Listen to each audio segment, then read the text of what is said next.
नजर डालेंगे दिलचस्प और अजीब खबरों की तरफ।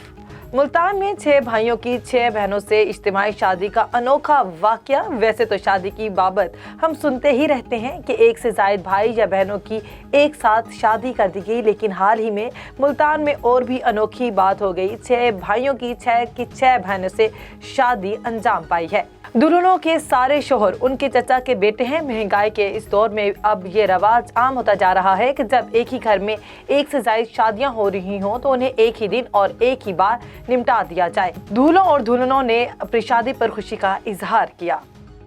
भारत में एक शख्स वैक्सीन से बचने के लिए दरख्त पर चढ़ गया। तिब्बी अमला दिसंबर के आखिर तक भारतीय रियासत तेलंगाना में 100% वैक्सीनेशन का हदफ घर घर जाकर पूरा करने की कोशिश कर रहा है, लेकिन मुकामी आबादी अभी भी तहफ़्फ़ुज़ात का शिकार है। आबादी की जानिब से ऐसा ही वाक़या पेश आया जब एक शख्स वैक्सीन से बचने के लिए दरख्त पर चढ़ गया। गौसुद्दीन नामी आदमी के घर जब वैक्सीनेशन वाला अमला पहुंचा तो वो घर से बाहर भाग गए और करीबी दरख्त पर चढ़ गया। हालांकि उनके अहले खाना, जिनमें उनके वालिद सरदार अली ने उन्हें मनाने की बहुत कोशिश की, लेकिन 33 साल गौसुद्दीन ने मानने से इनकार कर दिया।